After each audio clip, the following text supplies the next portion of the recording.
So here I am. It's Friday night, and my wife and daughter did actually come out and help me and get the D150 all wet sanded, door jams, so on and so forth. And then like I said before, I always like to wash my trucks. I wash the shop floor, I scrub it down, and I wash the walls, I wash the open door in the back, I wash everything down, and then I let it sit overnight, and I blow off the truck to try to get all the water out, so that way with a fan running, I'll let that run all night long, and I'll just let it move air to try to dry everything down. And then at that point, I'll come out here tomorrow, and when I come out here tomorrow, I will go ahead and I will start taping off everything, which will probably take a couple hours, because I took the hood off, and I'm going to paint the hood out here on a stand. It's a lot better off. Now, obviously, I don't have a great paint booth, and I don't have, all the latest and the greatest of everything to do paint work, but, we always dispose of our stuff properly. I got it in cans. I take it to my buddy as a body shop, and he disposes of it for me. Always make sure you do that. It's very important for the environment. And when you do that, try to, put everything you can, in a container that's safe, to transport it, whatnot. I use old 5-gallon lacquer thinner containers is what I use for my waste. Now, I got a brand new hose now I'm going to show you something that I do to my hoses, okay? This is something you guys want to think about doing. Sorry for the alarms going off. So check this out. So you got your paint gun. This is just a junk primer gun, right? Okay, squirt, squirt. Okay, it's got lacquer thinner in it, okay? So what you do is you take your hose, okay?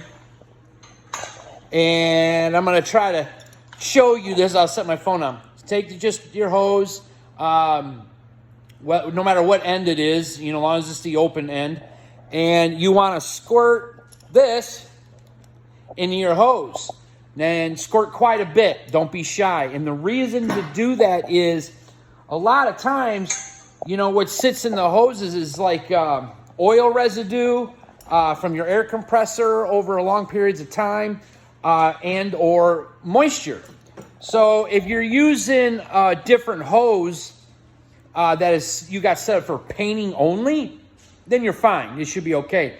But if you're like me and you're just you need a hose in the shop, you just grab what's close and you do what you do, with it. Well, when it comes time to paint, you really need to put lacquer thinner down in the hose. A cup worth is what I do, and I use a paint gun to do it. Let it just drain in there. Then I plug it in, and then I just put the blowgun and I blow out all the air until it blows out all the lacquer thinner, all the water. You'll see, like if you blow it on something, you'll see it'll turn white and milky and nasty. You might even, you see all kinds of stuff coming out of your hose. I recommend you do that before you start painting, because what ends up happening is a lot of people will paint and then they'll go, oh man, I got fisheye. And then they'll sand it down, they'll fix it, and they'll re-prep everything, and they'll spray again, and they'll go, I got fisheye. And they'll keep doing this, and they'll fight it. But it's not fisheye, it's water. And if you look real close, how you tell the difference is if you look at the dead center of what you're going to call the fisheye, if you think that's what it is, and it's got a little, like a little tit on it, like it's coming to a point in dead center, you look really close, that's usually water. So I've never had the problem since I started doing this to all my airlines whenever I go to paint. And also the best thing that I use, cheap, affordable, it works great, is I use these motor guard filters, the ones that take your toilet paper.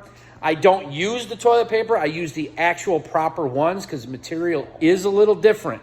So the reason why is a lot of times the toilet paper starts breaking up, and then it starts coming through your line, and then it's blowing out the gun because you don't have the little filter on your gun and everything. So I suggest use what you're supposed to use with them, because I've, kind of screwed it up myself one time years ago. So it's Friday night. I am going to go ahead, and I'm tired. I'm going to go get some rest. Thank you to my wife and my wonderful daughter coming out here and helping me get this thing caught up because I feel like I'm running behind. I want to try to have this thing painted this weekend, and I'll give you guys some updates. And then I'm going to let it sit for a week. I may wet sand it just to break open the clear. I'm going to let it sit for a week. I'm going to go to PRI, and when I come back, I'm going to finish wet sand and buffing it. So thanks for listening, guys. Hope I taught you a couple things with painting.